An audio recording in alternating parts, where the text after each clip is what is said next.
Bueno, hermanos, buenas noches. Bienvenidos a el estudio de las epístolas pastorales. Seguimos con Primera Timoteo. Hoy, pues, continuamos con lo que Pablo le está hablando a Timoteo con relación a respetar a los diferentes grupos que había en la congregación. Y habla de respetar a los ancianos, a los mayores, a las viudas, honrar a las viudas, a los huérfanos, a las señoritas, a los jóvenes. Es interesante el cuidado que Pablo está tomando para dar las instrucciones precisas, no dejar nada en el tintero, sino pues recordarle a Timoteo la responsabilidad que tiene de que la iglesia funcione, como dice y hemos repetido varias veces, que la iglesia es columna y baluarte de la verdad. Y necesitamos todos saber cómo comportarnos en la iglesia, de acuerdo a los patrones bíblicos, de acuerdo a lo que dice la Escritura. Entonces continúa ahora Pablo con este pasaje. Ya hemos mencionado anteriormente que nuestras Biblias actuales tienen divisiones, tienen títulos, tienen capítulos, tienen versículos, pero originalmente no era así. Esta es una carta, una epístola que va todo seguido, todo tiene relación, va continuo, y se leía así, se leía de corrido, se sigue con el mismo tema. Entonces, como continuación a lo que vimos en el estudio de la semana pasada, hoy pues Pablo sigue hablando a Timoteo de ese tema, el tema específico de cómo manejar a los diferentes grupos. Y ahora va a hablar específicamente de los líderes. La palabra que se utiliza es presbútero en griego, que significa anciano y se refiere a las personas mayores, pero también se refiere a los obispos, a los pastores. Se usa indistintamente, Pablo la usa indistintamente para mencionar a estos grupos. Entonces hoy vamos a hablar de cómo honrar a los que trabajan en la iglesia, que pues podían ser también personas mayores, personas de edad. Generalmente estos cargos se les daban a las personas mayores. Ahora tenemos los consejos de ancianos, pues también hay jóvenes, ¿verdad? Realmente era algo para las personas mayores. Pero bueno, entonces aquí tenemos una fotografía que tomé de internet. Parece que sí, había un micrófono abierto por ahí, hermanos. Les agradeceré cerrar sus micrófonos. Aquí tenemos a Denzel Washington poniendo una insignia a su pastor. Esto es real, está honrando él a su pastor. Pero bueno, eso es una ilustración. Vamos a ya las escrituras. Bueno, entonces, 1 Timoteo 5, 17 al 18. Hermanos, si alguien puede leer, por favor. Hermano, creo que no tiene compartido su pantalla. Déjenme, entonces, gracias por... fui a donde no era.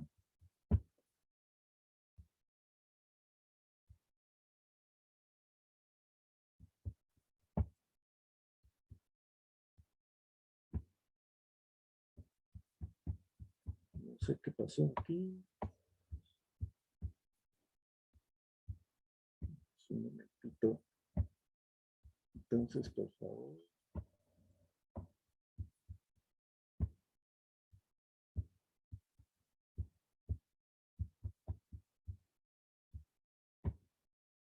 Como dice mi amigo contemporáneo en años, la tecnología me abruma.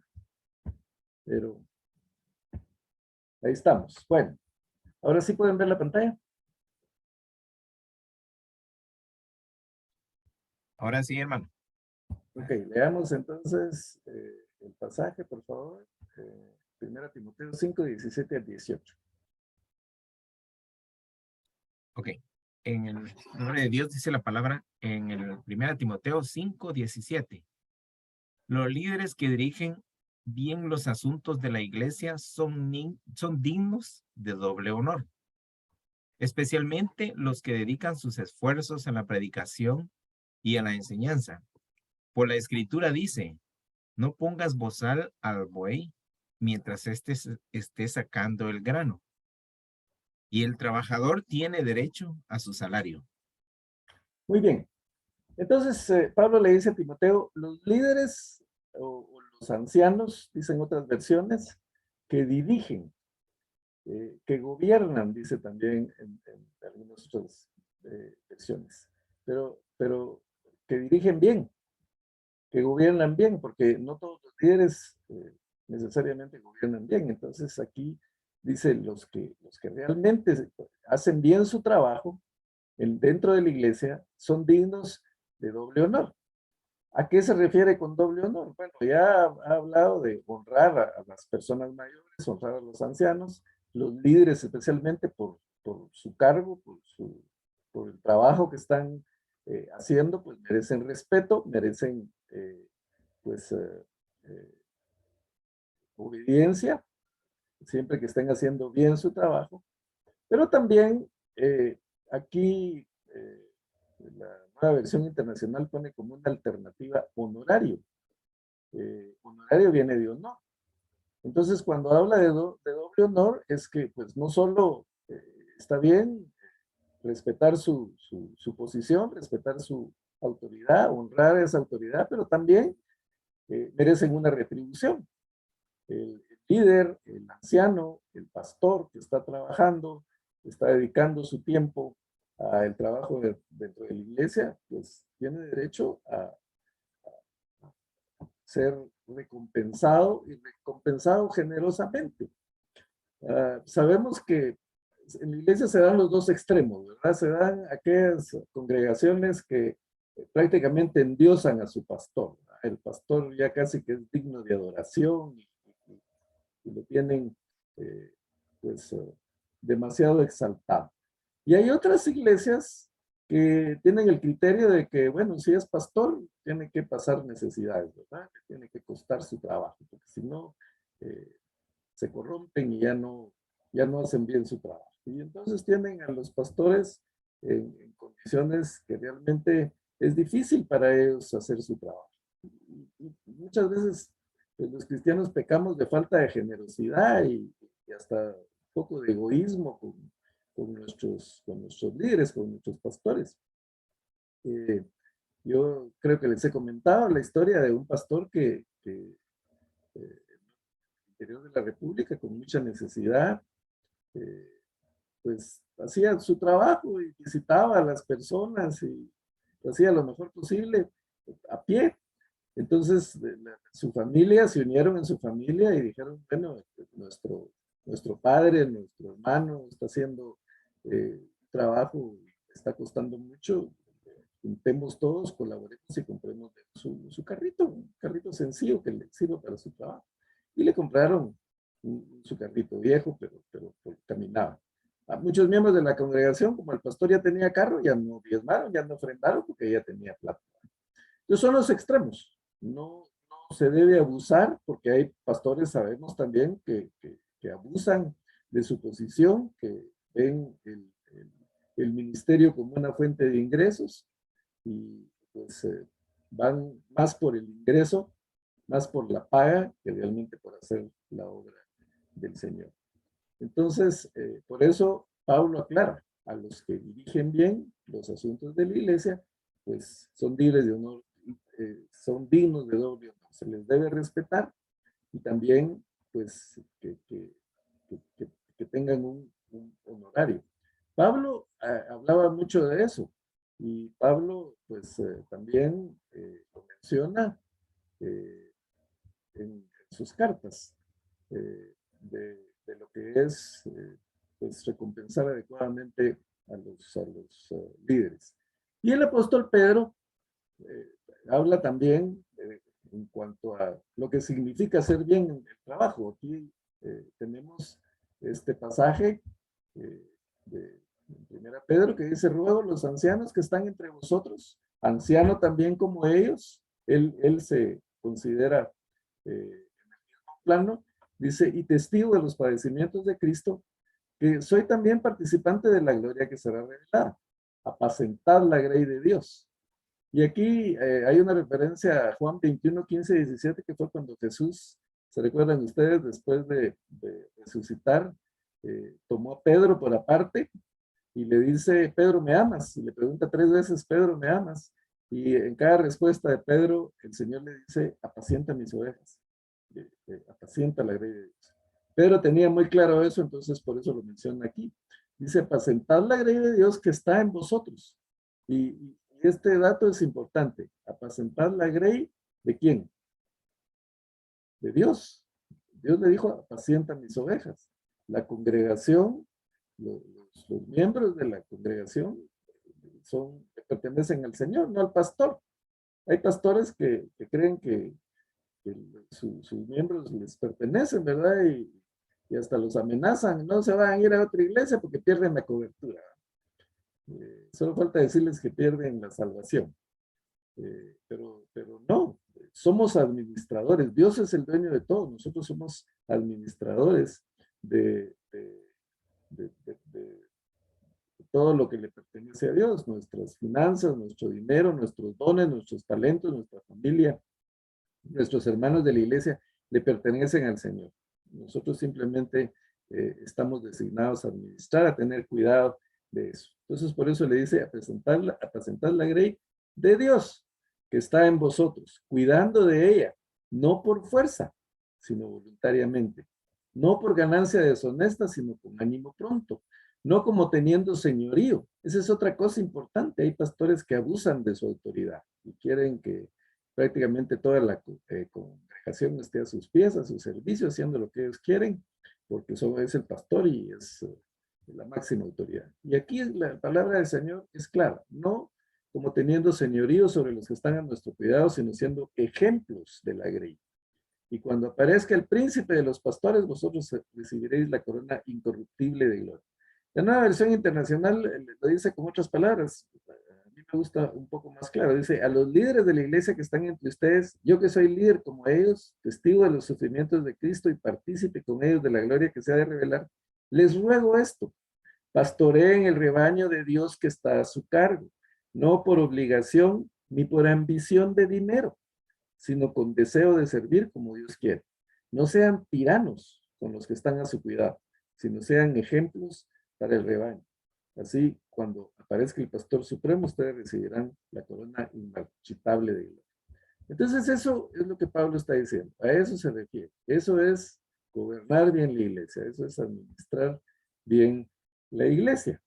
Y dice, pues, especialmente los que dedican sus esfuerzos a la predicación y a la enseñanza. Pero la escritura dice, no pongas bozal al buey que tría, dicen algunas versiones, o mientras está sacando el grano, dice esta. Y el trabajador tiene derecho a su salario. Y aquí Pablo está citando dos párrafos de la Biblia, uno del Antiguo Testamento, de Deuteronomio 25:4, en donde el Señor había ordenado que a los bueyes que estaban trabajando no les pusieran bozal. Muchos le ponían bozal para que no se comiera el trigo que estaba trabajando, pero el Señor es misericordioso hasta con los animales, y el pobre animal está trabajando, pues que por lo menos pueda disfrutar algo de lo que está comiendo.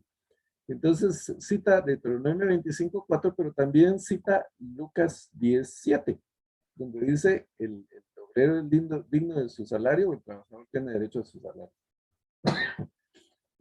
No quiero desviarme del tema, pero es interesante que aquí Pablo dice, la escritura dice, y menciona el Antiguo Testamento y menciona el Nuevo Testamento. Esto del obrero tiene derecho a su salario, está en Lucas 10:7 y está en Mateo 10 también. Jesucristo habló de eso. Entonces, de alguna manera, Pablo le está dando la autoridad a la escritura tanto del Antiguo como del Nuevo Testamento. Por eso decimos que la Biblia es inspirada por Dios. Y también recordemos que dice, toda escritura es inspirada por Dios y útil para enseñar, para redarguir. Entonces, tenemos con esto la garantía, hermanos, de que la escritura, tanto del Antiguo como del Nuevo Testamento, pues es un libro inspirado por Dios, y aquí Pablo de alguna manera lo está reconociendo, citando tanto el Antiguo como el Nuevo Testamento en lo que le está diciendo a Timoteo. Pero como dije, este es un paréntesis, no quiero apartarme del tema, podríamos hablar más de eso, pero no es lo que vamos a tratar hoy. Entonces, da estas dos citas, no pongas bozal al buey mientras estés sacando el grano, y el trabajador tiene derecho a su salario. Y Pablo, cuando le escribe a los corintios, también menciona mucho este tema. Dice,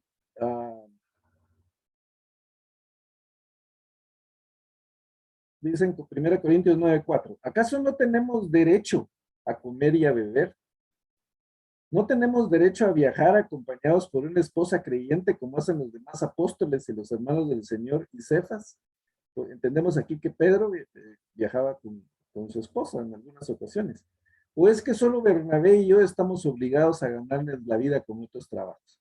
Recordemos que Pablo no quería ser gravoso, no quería ser carga, entonces él trabajaba, él construía carpas y tenía sus ingresos para no ser una carga para las iglesias, pero él se da cuenta de que eso le quita también tiempo para poder dedicarse más al servicio del Señor.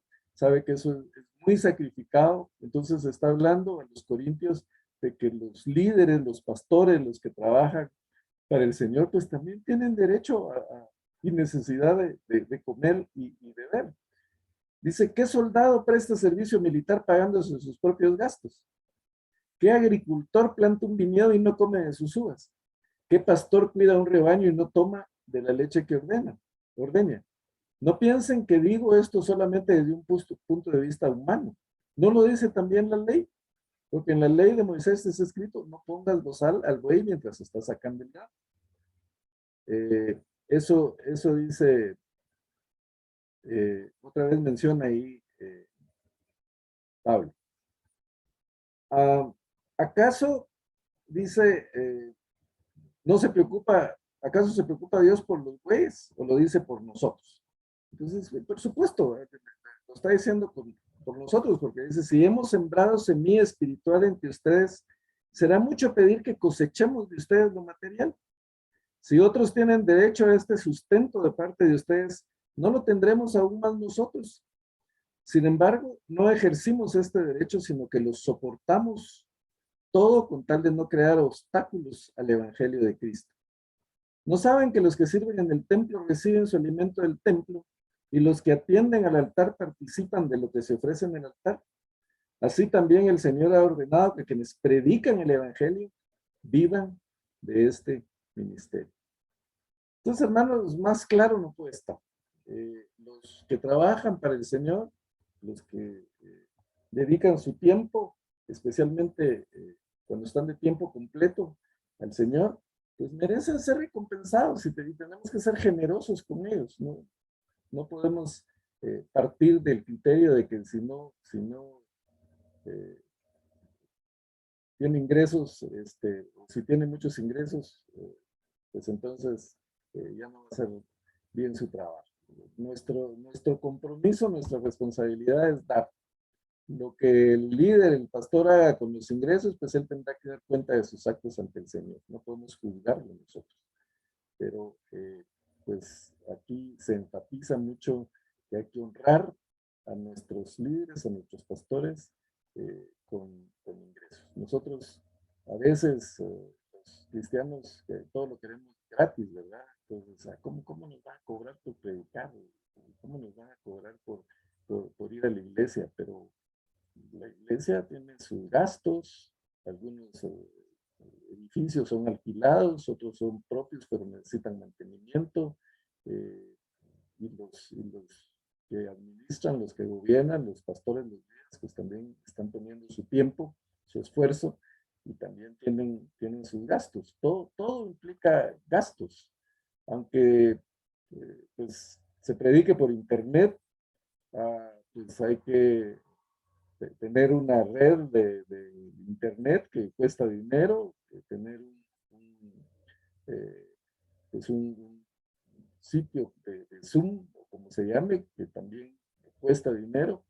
Y pues está bien si uno lo puede postear, pero lo justo es que la persona que está trabajando en el ministerio, en el servicio, pues pueda tener una compensación por eso. Siguiendo con los versículos 19 al 21, dice, no admitan ninguna acusación contra un líder de la iglesia, a no ser que esté respaldada por 2 o 3 testigos. A los que pecan, repréndelos en público para que sirva de escarmiento. Aquí están los dos extremos, y Pablo está considerando los dos casos. Al que está haciendo bien su trabajo, al que se está esforzando, pues hay que recompensarlo. ¿Por qué? Porque para que no se distraiga con otras cosas. Hay pastores que tienen que poner un negocio o tienen que buscar un trabajo porque no tienen los ingresos necesarios, entonces hacen su trabajo a medias, porque en lugar de dedicarse totalmente, pues tienen que estar viendo cómo conseguir ingresos para su familia. Entonces, es responsabilidad de la iglesia el poder mantener a los líderes. Recordemos el principio del Antiguo Testamento de los levitas. La tribu de Leví era la que estaba designada para servir en el templo. Ellos, eso era lo que hacían, eso era su trabajo.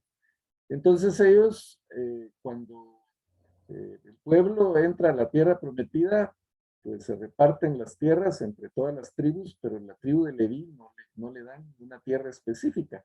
¿Por qué? Porque todas las demás tribus tenían que mantenerlos a ellos, tenían que darles el sustento, les tenían que dar dónde vivir, les tenían que alimentar, tenían que proveer para todos sus gastos, porque ellos eran los que hacían el trabajo en el templo. Entonces, como obreros del templo, pues todas las demás tribus tenían la responsabilidad de sostenerlos y de mantenerlos y de sostenerlos bien.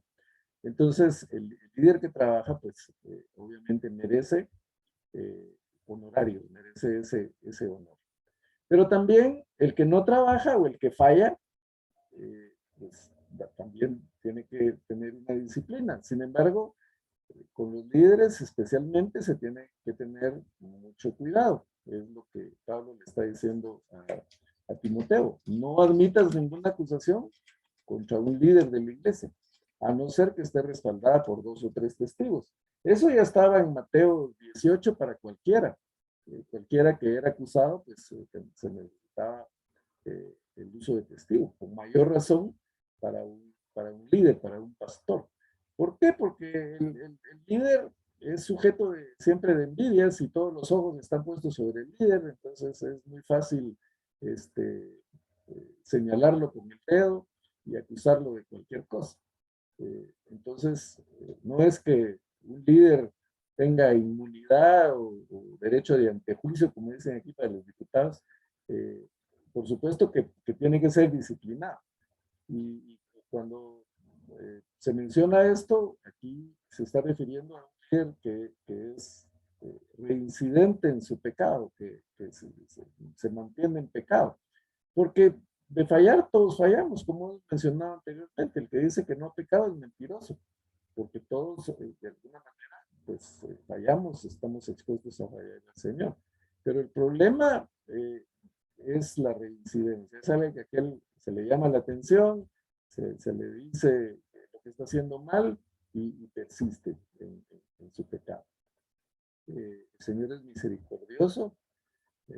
Recordemos el pasaje de aquella mujer que había sido sorprendida infragante en adulterio, y el Señor, después de salvarla de la muerte porque la iban a apedrear, le dice: ¿dónde están los que te acusaban? Y le dice ella: no están, Señor, se han ido. Le dice: entonces ni yo te condeno. Y si alguien tenía solvencia para condenarla, para tirar la primera piedra, era Jesús, pero le dice: ni yo te condeno. Pero le pone una condición: pero vete y no peques más.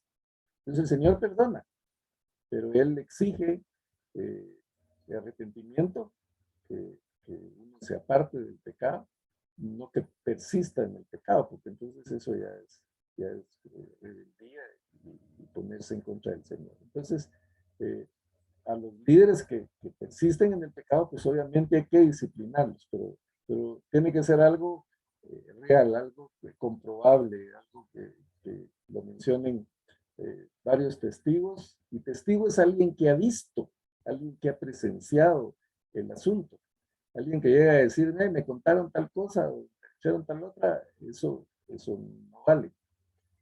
Se habla de Sócrates, por ejemplo, que cuando llegaba alguno a decirle algo de sus alumnos, decía, te tengo que decirte algo de un alumno. Entonces le decía, espérate primero, lo que me vas a decir, ¿te consta? ¿Tú lo viste? ¿Estuviste ahí? No, a mí me contaron. Ah, ok. Otra pregunta. ¿Lo que me vas a decir es bueno? No, todo lo contrario, eso es algo malo que hizo. Ok, y la tercera pregunta, ¿eso que me vas a decir me sirve a mí de algo o le sirve a la persona de lo que me vas a decir? No. Bueno, entonces no te consta, no lo viste, no es bueno y no le sirve a ninguno. ¿Para qué me lo vas a decir? Eso es lo que se llama el triple filtro de Sócrates. Entonces, muchas veces nosotros esparcimos rumores, corremos chismes porque nos pareció interesante la noticia, pero si realmente no nos consta y no sirve de nada bueno, ni a nosotros ni a los demás, pues como cristianos no debemos caer en eso.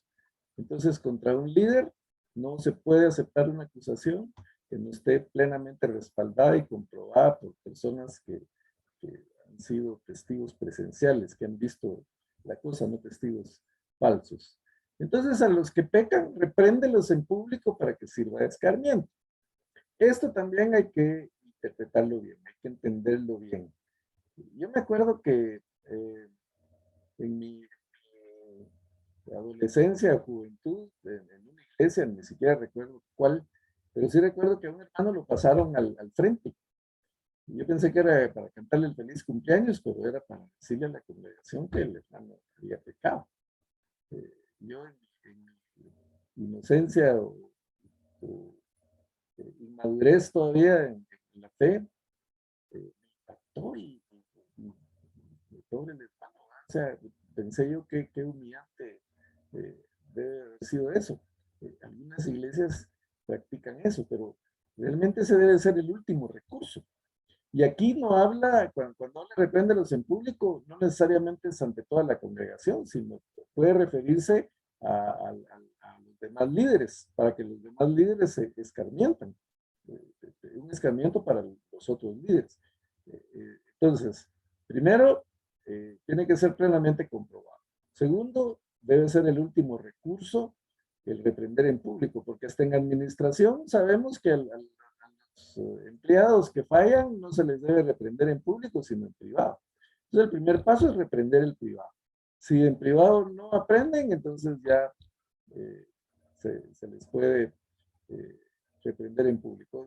De hecho, la Biblia da el procedimiento. Se reprende en privado, después, si no hace caso, se llaman otros testigos, y al final, de todos modos, es reincidente, entonces ya viene la disciplina y el escarmiento para salud de la iglesia.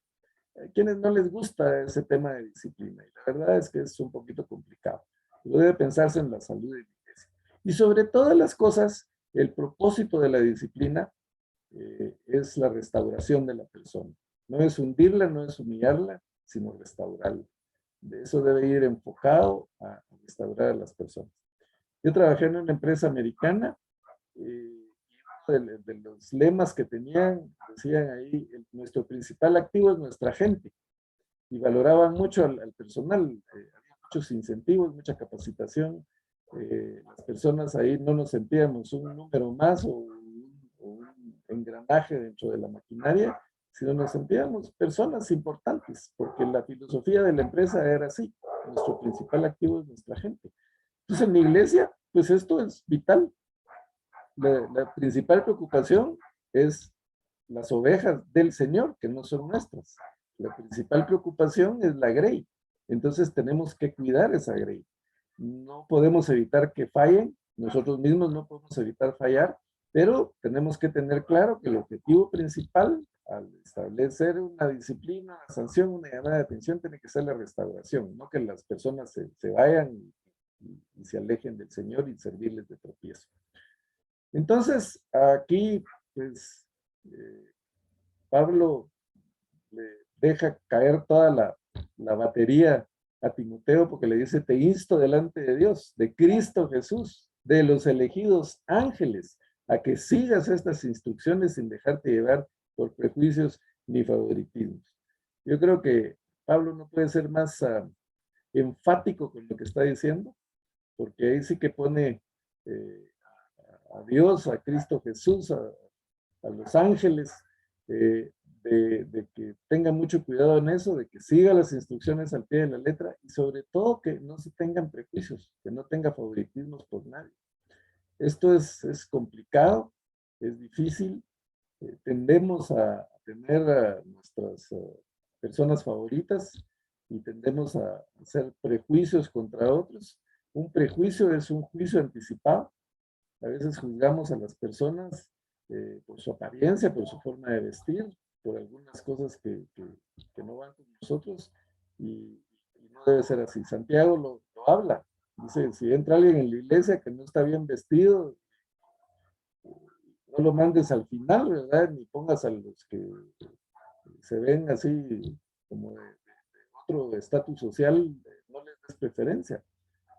No, eso es delicado para el Señor. Él no hace acepción de personas. Todos somos iguales delante del Señor y entonces nosotros tenemos que ser igual, tenemos que seguir ese ejemplo. No podemos juzgar a las demás personas, no podemos tener prejuicios, no podemos tener preferencias. Como seres humanos, pues algunos nos van a caer mejor que otros. Sin embargo, es importante trabajar en esto. Esto hay que trabajarlo, esto no es fácil. Tenemos que hacer el esfuerzo como dice también la Escritura, soportándonos unos a otros con amor. Van a haber cosas de otros que no nos agradan, que no nos gustan, pero son nuestros hermanos en el Señor, somos una familia, como lo hemos hablado, dentro de la iglesia. Entonces es importante amarnos, llevarnos bien. El amar a los hermanos no va a ser algo que nos va a salir así naturalmente, ¿verdad? Como nos enamoramos de alguien del sexo opuesto, que es algo que brota y que es natural. Con los hermanos, el amor es una decisión. Tenemos que decidir amarlos, así como Cristo decidió amarnos a nosotros, independientemente de que somos pecadores, de que eh, éramos enemigos de Dios. Él murió no por los justos, sino por los pecadores, por sus enemigos, y los perdonó. Y dijo, Señor, perdónanos porque no saben lo que hacen. Murió por los que lo azotaban, por los que le escupían en la cara, por los que lo humillaban. Él tomó la decisión de amarnos. Y también dice la Escritura que no lo amamos nosotros a Él, sino Él nos amó primero a nosotros. Entonces, tenemos que tomar la decisión de amar a los demás, de amar a nuestro prójimo, aunque nos cueste, no va a ser fácil, aunque nos caiga mal, aunque haya cosas que no nos gustan, pues soportarlos en amor. Y entonces no tener prejuicios ni favoritismos, sino tratarlos a todos al mismo nivel, podríamos decir.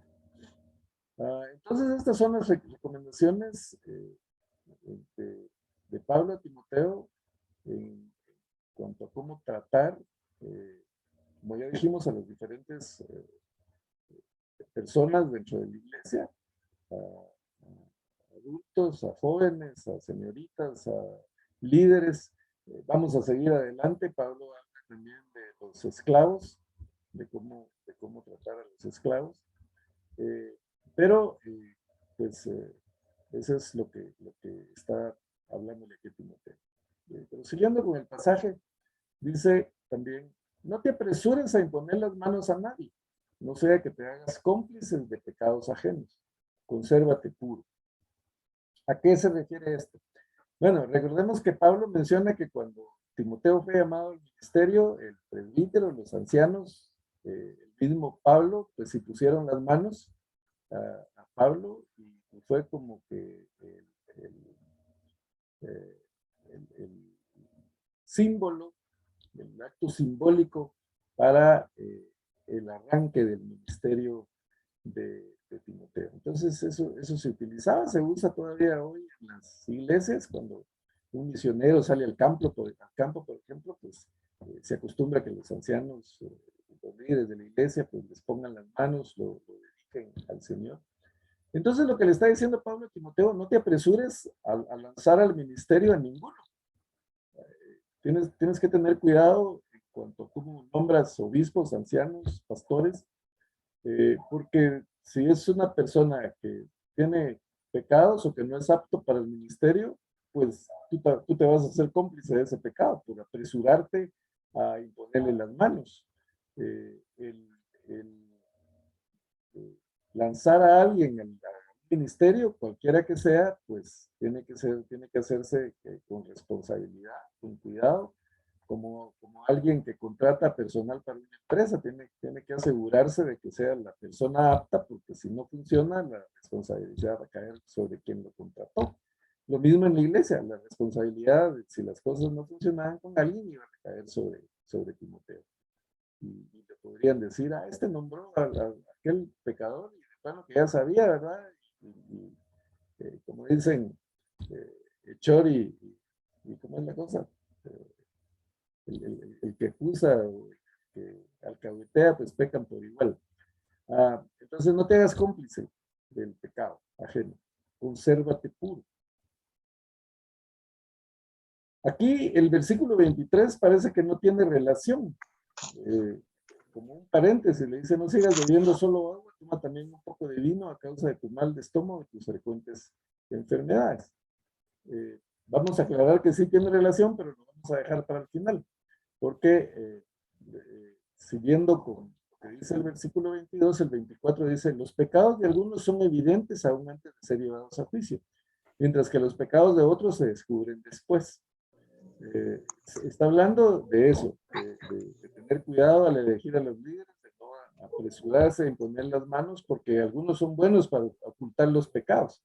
Entonces hay líderes de que se les nombra, que empiezan a realizar su ministerio y de repente les sale por ahí el pecado que tenían oculto. Entonces, tener especial cuidado en eso. Pero también dice, hay otros que hacen buenas obras, pero sus buenas obras no son evidentes inmediatamente, sino que se manifiestan después. ¿A qué se refiere esto? A que no hay que descartar a nadie de primas a primeras, así como tampoco hay que nombrar a alguien para un ministerio de primas a primeras. Hay que observarlo, hay que ver su comportamiento dentro de la iglesia, su actitud ante los demás, cómo se relaciona con los demás, antes de apresurarse a nombrar a un ministerio. Entonces, el versículo 24 y 25 se relacionan con esto que está hablando del 22, de no apresurarse a poner manos. Las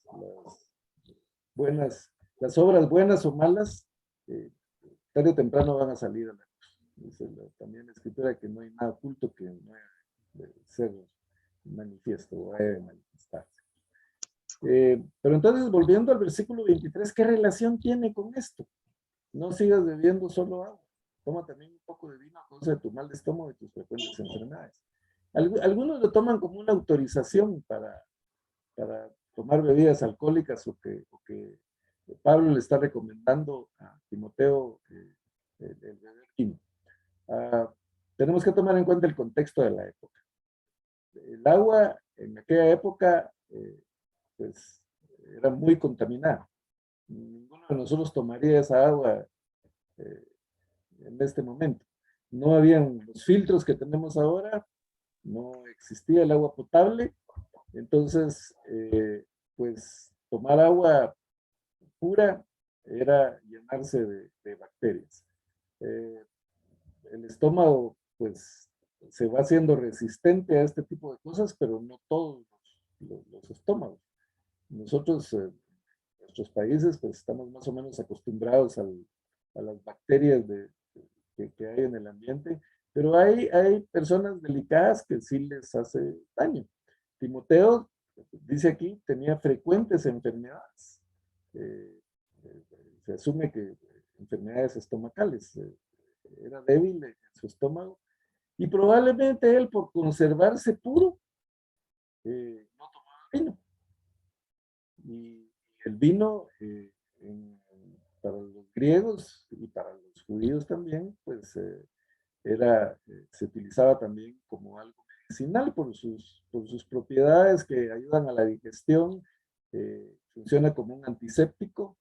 Entonces, de alguna manera le está diciendo a Timoteo, eh, no, no pongas en riesgo tu salud por algo que pues también está mal interpretado. Recordemos que los falsos maestros hablaban mucho de comidas y bebidas, de no comer carne, de seguir las tradiciones de los judíos, de comer kosher o de la circuncisión. Y Pablo también habla de esto, de que el reino de Dios, dice, no es de comida ni bebida. Cuando está hablando de los débiles en la fe, dice a los romanos, uno que cree que ha de comer de otro, que uno cree que se ha de comer de todo. Otro que es débil come legumbres. El que come no menosprecia al que no come. Y el que no come no juzgue al que come, porque Dios le ha recibido. ¿Tú quién eres que juzgas al criado ajeno? Para su propio Señor esté en pie o cae, pero estará firme, porque poderoso es el Señor para hacerle estar firme. Y habla de otras cosas, uno hace diferencia entre un día y otro juzga iguales todos los días, hablando pues específicamente del día de reposo, por ejemplo. Pero dice, cada uno está plenamente convencido en su propia mente. Lo que interesa es que las cosas lo hagan para el Señor. El que come para el Señor come porque da gracias a Dios, y el que no come para el Señor no come y da gracias a Dios. Porque ninguno de nosotros vive para sí, ninguno muere para sí, porque si vivimos para el Señor vivimos, y si morimos para el Señor morimos. Así que vivamos o moramos, del Señor somos. Pero al final, la recomendación de Pablo a los romanos es no juzgar. ¿Por qué juzgas a tu hermano? ¿O por qué menosprecias a tu hermano si todos comparecemos ante el tribunal de Cristo? Y dice, cada uno de nosotros dará a Dios cuenta de sí. Así que no nos juzguemos. Lo que sí tenemos que tratar, dice Pablo, es no poner tropiezo u ocasión de caer al hermano. Yo sé, dice, y confío en el Señor Jesús, que nada es inmundo en sí mismo. Pues recordemos, aquí también Pablo ya habló de eso. Se da gracias a Dios y todos los alimentos que el Señor nos ha dado, que son para nuestro beneficio. Nada es inmundo en sí mismo. Pero para el que piensa que algo es inmundo, para él lo es. Entonces, si por causa de la comida de tu hermano es contristado, ya no andas conforme al amor. No hagas que por la comida tuya se pierda a alguien por quien Cristo murió. Entonces el punto es, tú te vas a conservar puro, aunque te tomes una copa de vino como medicina para tus enfermedades. No caigas en los extremos de los judaizantes, porque dice Pablo, el reino de Dios no es comida ni bebida, sino justicia, paz y gozo en el Espíritu Santo. Entonces sí tiene relación con lo que Pablo está diciendo. No es una autorización para tomar bebidas alcohólicas, no es una recomendación, porque Pablo ya lo ha dicho anteriormente, si alguno anhela obispado, buena obra desea, dice, pero tiene que ser irreprensible, no dado al vino, no pendenciero. Entonces ya específicamente ha hablado de que eso no es una opción. Tampoco, también dice, no os embriaguéis con vino en lo cual hay disolución, antes ser llenos del Espíritu. Las circunstancias de la época eran diferentes. en esta época, no, como ya dijimos, no había filtros, no había agua potable, no había Alka-Seltzer, no había Salandros, no había Pepto-Bismol. Nosotros ahora tenemos todo eso. Entonces, no es lo mismo. No podemos decir, ah, bueno, entonces, voy a echar un par de tragos ahí de medicina. No, no va por ahí, no vale, no es así. Es totalmente diferente el contexto. Pero también evitar el extremo de caer en que, pues esto no lo como, esto sí lo como. El reino de Dios es de justicia, no de comidas ni bebidas. Pero también es importante no servir de tropiezo. Si va a molestar al hermano, pues no lo haga. Alguien me preguntaba, mire, a mí me gusta la música, pero me da pena dar mal testimonio de que yo oigo música romántica, por ejemplo. Yo le dije, mire, no se lo va a decir a nadie, pero a mí la música romántica también me gusta. Pero si a alguien le molesta, si a alguien le ofende, pues tenemos que tener el buen juicio de no contristar al débil. No es hipocresía. Nosotros, si estamos en paz con nuestra conciencia, estamos en paz con el Señor, sabemos que queremos hacer la voluntad de Dios, pues entonces no tenemos problema con eso. Pero si a alguien le afecta, pues entonces evitarlo, esas personas. Entonces, eh, Pablo evitaba, él decía, yo sé que todo está bien en sí mismo, pero decía, todo me es lícito, pero no todo conviene.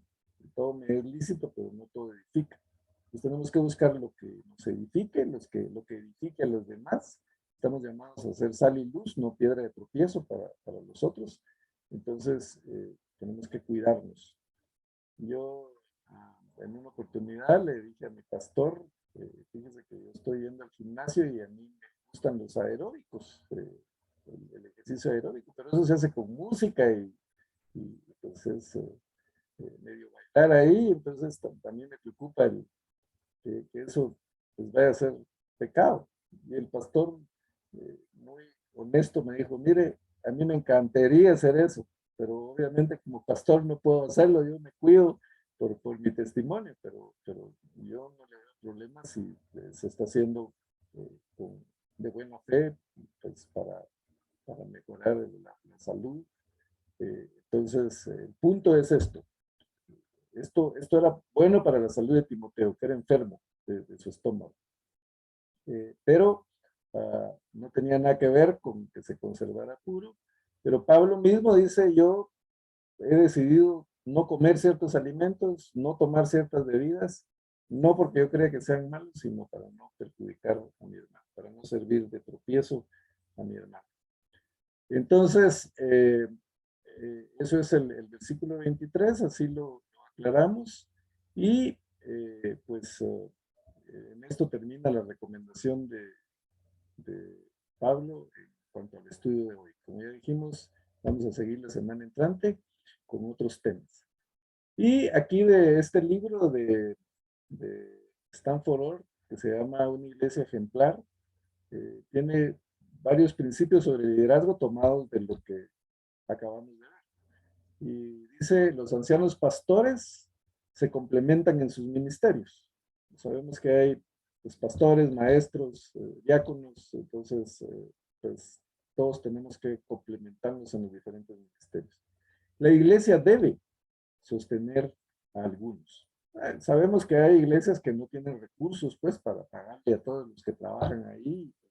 La mayoría de los trabajos que realizamos en la iglesia son ad honorem o con algún tipo de ingreso simbólico. Pero cuando la iglesia tiene los recursos y los hermanos son generosos, que realmente depende de la generosidad de los hermanos, pues entonces se debe honrar a las personas que trabajan dentro de la iglesia.